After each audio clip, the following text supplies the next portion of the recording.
Stories from Below 4, The Boring Life of Housewives. Oh. Look, my husband just arrived.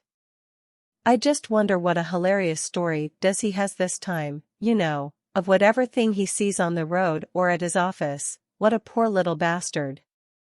So I need to make him some dinner, while he talks to me with that stupid smile of his, but well, it is what I deserve for not choosing that sport guy, the one with the stunning body and perfect smile.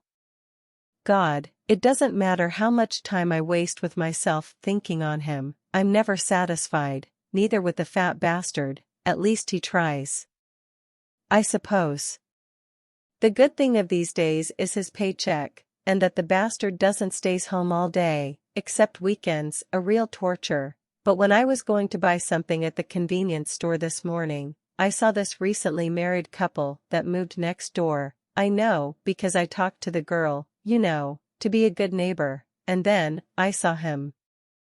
At first, I thought it was an illusion, but no, it was the same guy in my fantasies, but with some years on him. Not that I care. He remembered me from our high school days, and I couldn't stop smiling. So here I am, attempting to get satisfied with a man I no longer love. Now that I mention, I don't remember loving him at any point. To be honest, I wanted something different in my life, but the clock was running, and I had to make a choice, and I choose the boring life of housewives. But not anymore. Perhaps life, God, or whatever, gave me a second chance with the guy I always wanted to be with, and I know he has the necessary money to, well, for me to love him, if you know what I mean. And so I decided to take a chance. He was going to downtown to get some groceries, and suddenly, so do I. So we took our time to buy some things, walk for the city like teenagers, and enjoy ourselves, like teenagers. After all, he did not forget what we used to do back in high school. Now he knows I am not happy with my marriage, and he does not like the superficial girl who married him. Things that we need to solve, so I can run away from the boring life of housewives.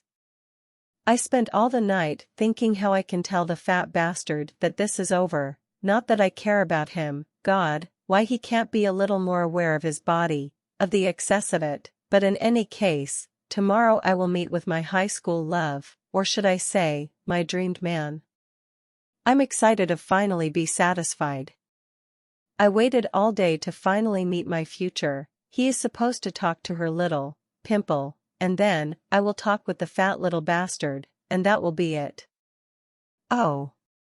I see his car entering the garage. That is my signal, so I run to his arms. I feel like a teenager, like I always wanted to feel. His house is awkwardly silent, so I call him, but the house is dark. I see someone coming from the kitchen, and something is on the floor. But I hear a familiar sound, so I run to the window to confirm, and then, was that a thunder? Also, a warm liquid is in my forehead, maybe a leak in the second floor. Oh. Look, my husband just arrived. Stories from Below 5, The Only Thing I Need in My Life.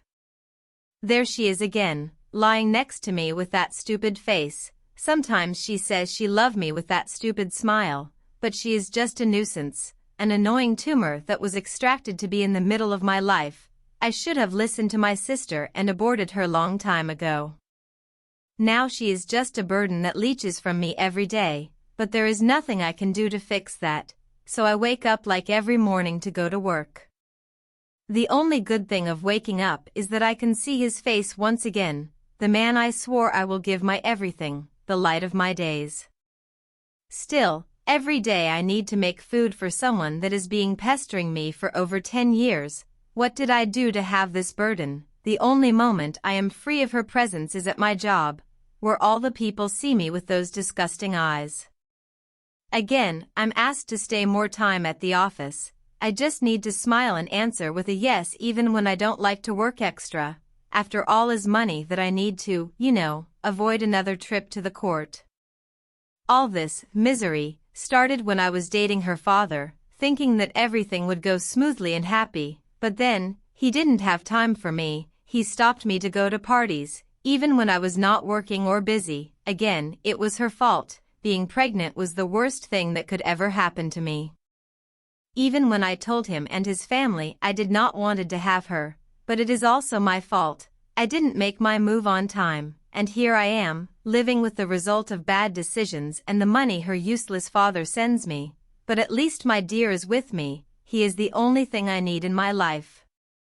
The really big problem started when she started to spill lies about my sweetie, telling me that my dear was looking her weirdly, and I understand him. She is just a bother, and I cannot wait to send her to live with her father. Of course I will not receive the money, but finally I will be alone with my dear. Going to trial was a mistake. It was supposed to be a revenge against the bastard, but how could I know I would meet my destined one just a few months after the trial, after I won?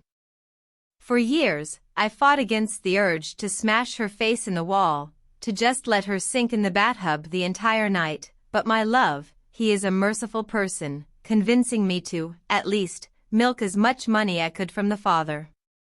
Finally, I told him the date when I will send her to her father's house, this weekend, as soon as possible so I can be alone with the only thing I need in my life, the love of my dear.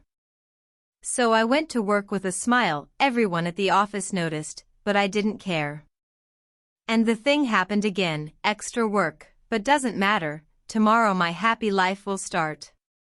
My boss went too far this time. Even when I didn't care, I received too much work today. Even for my extra hours, it was too much, but I will quit soon. I'll find a better job. After all, I will drop that weight I have on my back. The happiness I feel cannot be.